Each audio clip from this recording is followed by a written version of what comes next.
안녕하십니까. 논리와 비판에서 언어 논리를 담당하고 있는 황쌤입니다. 네, 이번에는 7급 피세 모의평가 해설 강의 중에서 언어 논리 6번 문제를 풀어볼 시간인데요. 발문부터 보시고 문제를 계속 풀어보도록 하겠습니다.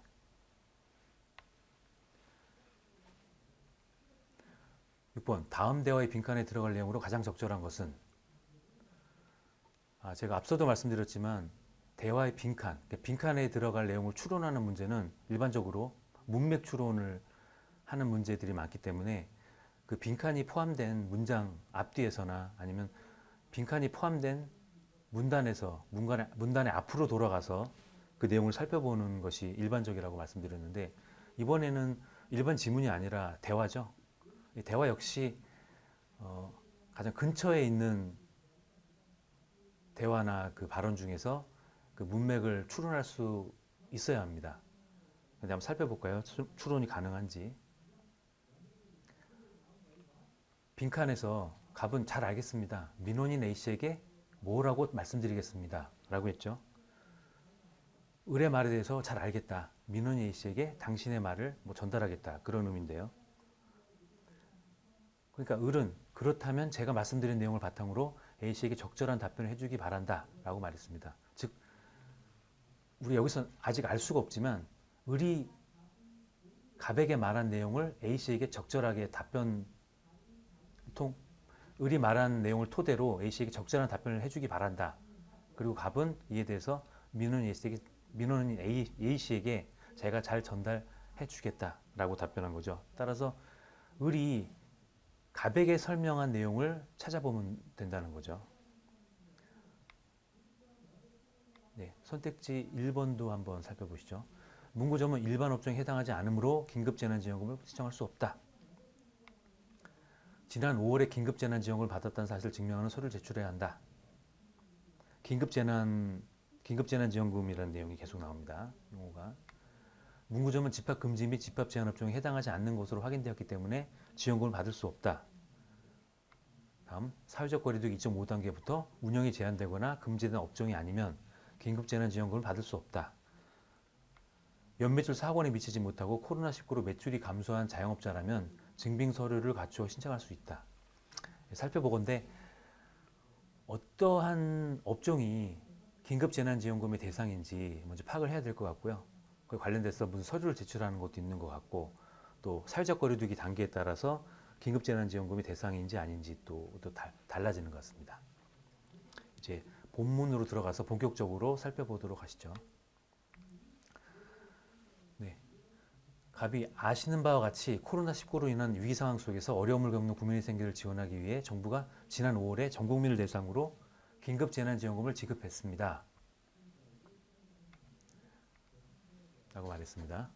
그런데 정부는 코로나19로 영업이 어려워진 소상공인 및 자영업자, 생계가 어려운 가구 등을 대상으로 지원금을 다시 지급하기로 8월에 결정했다고 했어요. 5월에 전 국민 대상의 긴급재난지원금이 지급되었다면 8월에는 코로나19로 인해서 영업상 피해를 본 소상공인이나 자영업자, 생계가 어려운 가구를 대상으로 지원금 지급이 다시 시작되었다는 것이죠. 이 소식을 듣고 수령 가능 여부를 문의하는 민원인들이 많습니다. 자기들이 지원금 수령 대상인지 확인하고 싶어 하겠죠. 문구점 운영하는 A씨는 소상공인 및 자영업자에게 주는 지원금을 신청할 수 있을지 문의했습니다. 문구점을 운영하는 A씨가 자신이 8월에 결정된 지원금 대상인지 문의했다는 내용이죠. 을은 이에 대해서 답변하고 있습니다. 이번에는 소상공인 및 자영업자 일부, 생계 위기 가구 등의 지원금을 주게 되었습니다. 앞서 말한 내용의 반복이죠. 그런데 사회적 거리두기 2단계의 실시로 출입이 금지된 집합금지 및 집합제한업종의 자영업자는 특별한 증빙 서류 없이 소상공인 및 자영업자 대상 지원금을 받을 수 있습니다. 라고 말했습니다. 사회적 거리두기 2단계로 출입이 금지된 업소가 있어요. 이러한 집합금지 및 집합제한업종의 자영업자는 특별히 서류를 제출하지 않더라도 소상공인 및 자영업자 지원금을 받을 수 있다라고 했습니다. 자, 그리고 앞서 사회적 거리두기 2단계로 인한 피해를 본 자영업자가 지원금의 대상이었다면 이 다음에는 사회적 거리두기 2.5단계부터 피해를 본 자영업자들이 지원금 대상이라는 것이 언급이 되고 있죠. 사회적 거리두기 2.5단계부터 운영이 제한된 수도권의 카페나 음식점 등도 집합 제한 업종에 해당하여 지원금을 받을 수 있습니다. 사회적 거리두기 2단계의 피해자, 사회적 거리두기 2.5단계의 피해자도 역시 집합 제한 업종에 포함시켜서 지원금을 받을 수 있도록 했다. 네, 그렇다면 2.5단계의 피해자들만 집합 금지, 집합 제한 업종에 포함되기 때문에 지원금을 받을 수 있느냐? 그것만 아니죠.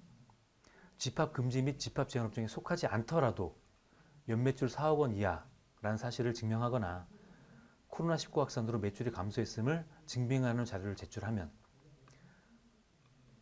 앞서 사회적 거리두기 2단계에서는 특별한 증빙 서류 없이도 지원금의 대상이 됐는데 집합 금지 및 집합 제한 업종에 속하지 않는 경우에는 연매출 4억 원 이하 그리고 코로나19 확산으로 매출 감소를 증빙한 자료를 제출하는 경우에는 지원금을 받을 수 있다고 설명을 했습니다. 그렇다면 을은 갑에게 다시 묻고 있죠. A씨가 운영하는 가게가 앞서 사회적 거리두기 2단계와 2.5단계의 그 지원금 대상인 집합 금지 및 집합 제한 업종에 해당하는지 확인했느냐라고 묻고 있어요. 그러자 갑이 네, A씨가 운영하는 문구점은 집합 금지 및 집합 제한 업종에 해당하지 않는 것으로 확인했다. 그러니까 A씨는 사회적 거리두기 2단계와 2.5단계에서 피해를 본 자영업자가 아니에요. 이 외에 예외적으로 지원금을 받을 수 있는 대상에 포함된다는 것을 확인했습니다. 그렇다면 제가 말씀드린 내용을 첫 번째 발언에서 설명한 내용을 바탕으로 A씨에게 적절한 답변을 해주기 바란다. 갑은 잘 알겠다. 민원인 A씨에게 뭐뭐라고 말씀을 드리겠다. 전하겠다. 라고 대화를 나누고 있습니다. 예, 대화에서 살펴본 내용을 바탕으로 선택지 밑에 있는 그 정리된 내용을 한번 보시면 좀 이해가 빠르실 건데요. 뭐 이미 그 대화에서 우리가 살펴보았기 때문에 선택지를 푸는 데는 요 해당 그 표가 뭐 크게 상관은 없습니다. 참고만 하시면 되겠고요. 자, 첫 번째 선택지. 문구점은 일반 업종에 해당하지 않으므로 긴급 재난 지원금을 신청할 수 없다. 일반 업종에 해당하지 않는다. 일반 업종이라는 말이 우리가 살펴본 대화 내용에서 나온 적이 있나요? 네, 나온 적이 없죠. 언급되지 않은 내용이기 때문에 빈칸에 들어갈 내용으로 적절하지 않은 내용이라고 우리가 알 수 있습니다. 그래서 선택지 1번은 적절하지 않은 틀린 선지고요. 선택지 2번. 지난 5월에 긴급재난지원금을 받았다는 사실을 증명하는 서류를 제출해야 한다. 지난 5월에 긴급재난지원금이 지급이 됐습니다. 어떻게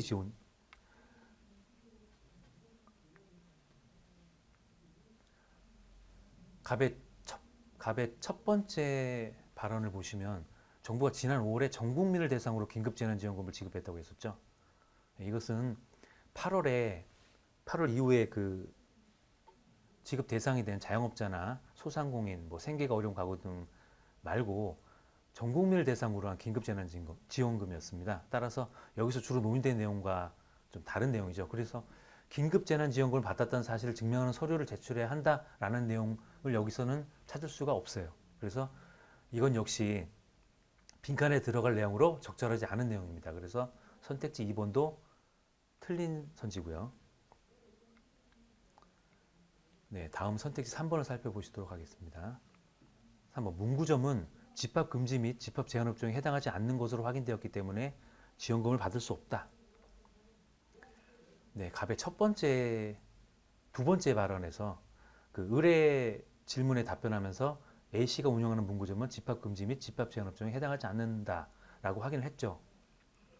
이 내용까지는 맞습니다. 그런데 집합 금지 및 집합 제한 업종에 해당하지 않는 것으로 확인되었기 때문에 지원금을 받을 수 없나요? 아니죠. 의뢰 그 첫 번째 발언 후반부에서 집합 금지 및 집합 제한 업종에 속하지 않더라도 지원금을 받을 수도 있다라고 했기 때문에 선택지 3번도 적절하지 않은 내용임을 우리가 알 수 있습니다. 선택지 4번을 살펴보시도록 하겠습니다. 선택지 4번, 사회적 거리두기 2.5단계부터 운영이 제한되거나 금지된 업종이 아니면 긴급 재난지원금을 받을 수 없다.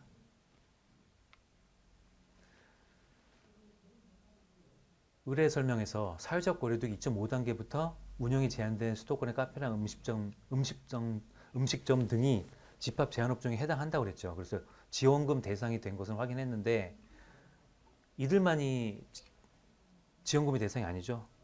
앞서 살펴보았듯이 집합금지 및 집합 제한업종에 속하지 않더라도 지원금을 받을 수가 있습니다. 따라서 선택지 4번도 틀린 내용임을 알 수가 있습니다. 네. 선택지 5번을 살펴보시면 연매출 4억 원에 미치지 못하고 코로나19로 매출이 감소한 자영업자라면 증빙서류를 갖추어 신청할 수 있다라고 했습니다. 예. 방금 전에 살펴본 내용이었죠. 연매출 4억 원 이하, 코로나19 확산으로 매출 감소. 이것을 서류로 증빙한다면 집합금지 및 집합제한업종에 속하지 않더라도 지원금 지급 대상이 될 수 있다. 즉 신청할 수 있다. 라는 내용을 우리가 확인했습니다. 따라서 선택지 5번은 빈칸에 들어갈 내용으로 가장 적절한 내용을 우리가 알 수가 있습니다.